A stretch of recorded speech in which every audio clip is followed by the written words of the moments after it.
नमस्ते जी। 102वीं श्रव्य कणिका सत्यार्थ प्रकाश स्वाध्याय एवं प्रवचन माला आप सभी धर्म प्रेमी महानुभावों का हृदयपूर्वक स्वागत है।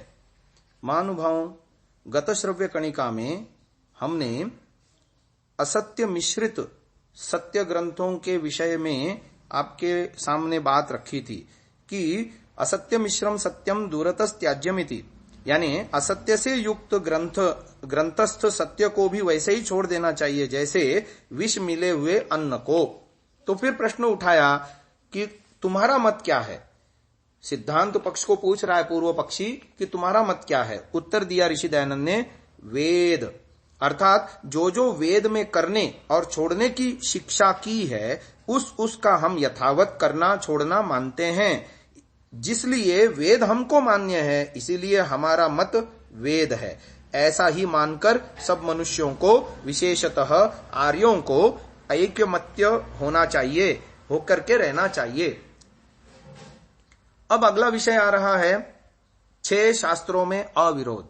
महानुभाव, एक मान्यता चल पड़ी है कि दर्शनों में 6 दर्शन हैं और उन जैसे मीमांसा, वैशेषिक, न्याय, योग, सांख्य और वेदांत, ये 6 दर्शन माने जाते हैं।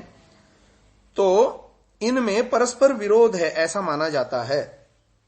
तो प्रश्न उठाया पूर्व पक्षी की ओर से, जैसा सत्य असत्य और दूसरे ग्रंथों का परस्पर विरोध है वैसे अन्य शास्त्रों में भी है। जैसा सृष्टि विषय में 6 शास्त्रों का परस्पर विरोध है, जैसे मीमांसा में कर्म विषय, वैशेषिक का काल विषय, न्याय का परमाणु विषय, योग शास्त्र का पुरुषार्थ विषय और सांख्य का प्रकृति और वेदांत का ब्रह्म से सृष्टि की उत्पत्ति मानता है।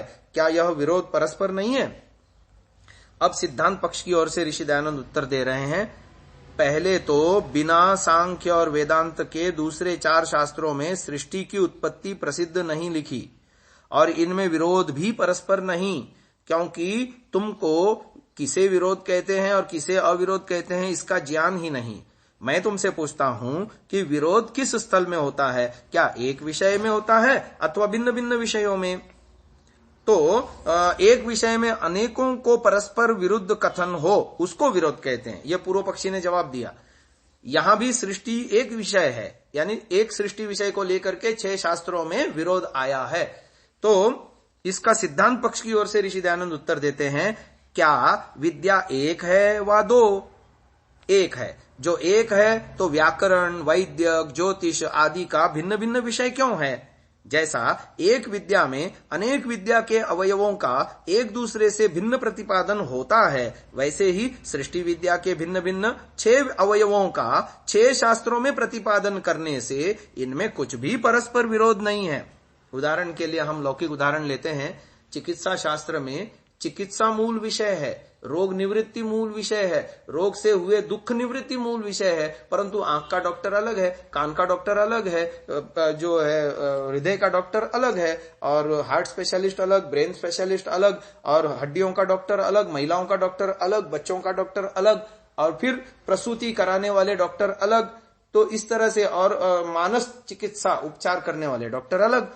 तो इससे ये पता चलता है मूल विषय चिकित्सा होते हुए भी जैसे अवांतर भेद होते हैं, ऐसे ही यहाँ दर्शनों में अलग अलग विषयों को लेकर के प्रतिपादित कर रहे हैं कि 6 शास्त्रों में विरोध नहीं है।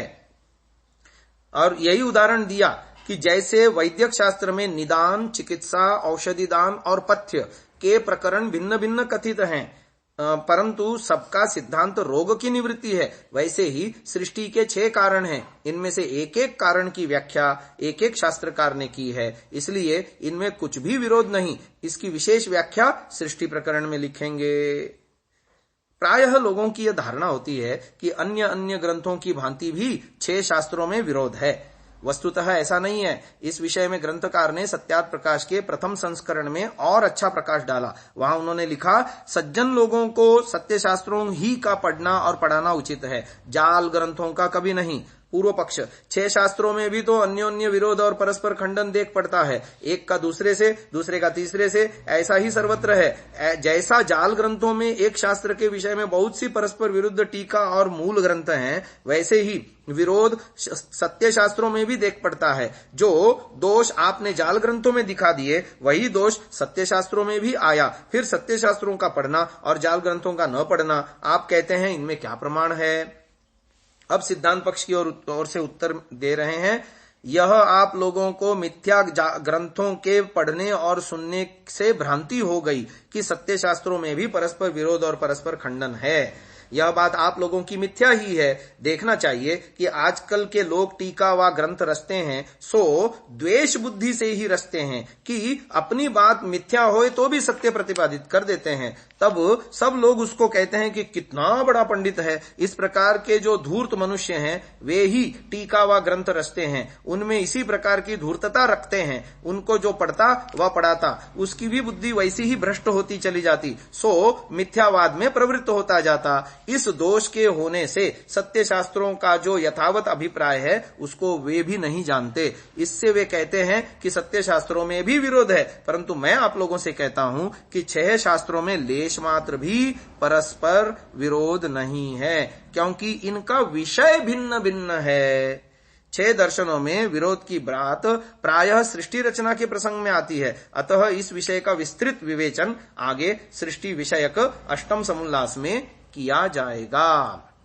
अब एक महत्वपूर्ण प्रसंग छिड़ गया, पढ़ने पढ़ाने में विघ्न रूप कर्म, कि पढ़ने पढ़ाने में, अध्ययन अध्यापन में क्या विघ्न होते हैं। कितनी सुंदर बात, थोड़ी सी बात में कितना विस्तृत विवरण ऋषि दयानंद लिखते हैं।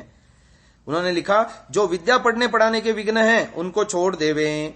जैसा कुसंग अर्थात दुष्ट विषयी जनों का संग, दुष्ट व्यसन जैसे मद्यादि सेवन और वेश्यागमन आदि, बाल अवस्था में विवाह, 25वें वर्ष से पूर्व पुरुष, 16वें वर्ष से पूर्व स्त्री का विवाह हो जाना, पूर्ण ब्रह्मचर्य न होना, राजा, माता पिता और विद्वानों का प्रेम, वेदादि शास्त्रों के प्रचार में न होना, अति भोजन, अति जागरण, पढ़ने पढ़ाने, परीक्षा देने व लेने में आलस्य व छल कपट करना, विद्या का लाभ सर्वोपरि न समझना, ब्रह्मचर्य से बल, बुद्धि, पराक्रम, आरोग्य, राज्य, धन की वृद्धि न मानना, ईश्वर का ध्यान छोड़ अन्य पाषाण आदि जड़ मूर्ति के दर्शन पूजन में व्यर्थ काल खोना, माता पिता, अतिथि और आचार्य, विद्वान इनको सत्य मूर्ति मानकर सेवा सत्संग न करना, वर्णाश्रम के धर्म को छोड़ ऊर्ध्व पुंड्र, त्रिपुंड्र, तिलक, कंठी, माला धारण, एकादशी, त्रयोदशी आदि व्रत करना, काशी आदि तीर्थ और राम, कृष्ण, नारायण, शिव, भगवती, गणेश आदि के नामस्मरण से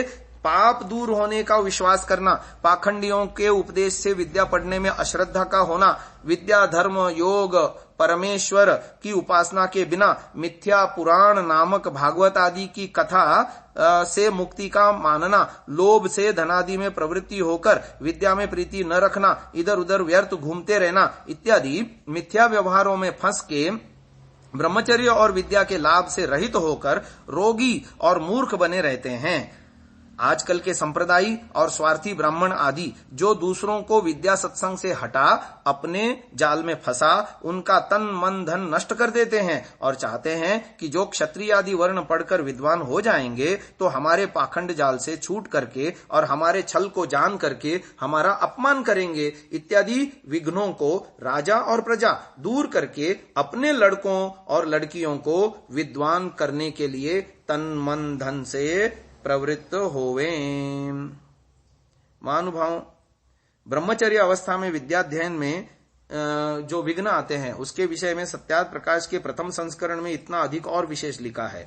जब 16 वर्ष का पुरुष होए तब से लेके जब तक वृद्धावस्था न आवे तब तक व्यायाम करे, बहुत न करे किंतु 40 बैठक करे और 30 व 40 दंड करे, कुछ भीत खंबे व पुरुष से बल करे, फिर लौट करे, उसको भोजन से 1 घंटा पहले करे, सब अभ्यास जब कर चुके उससे 1 घंटा पीछे भोजन करे, परंतु दूध जो पीना होए तो अभ्यास के पीछे शीघ्र ही पीवे, उससे शरीर में रोग न होगा। जो कुछ खाया व पिया सो सब परिपक्व हो जाएगा, सब धातुओं की वृद्धि होती है तथा वीर्य की भी अत्यंत वृद्धि होती है, शरीर दृढ़ होता जाता और हड्डियां बड़ी पुष्ट हो जाती।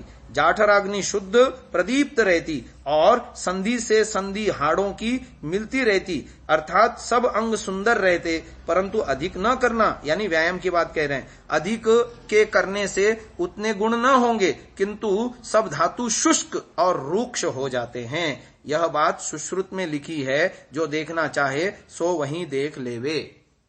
महानुभाव, आज की इस चर्चा को यहीं विराम दे रहे हैं। ओम।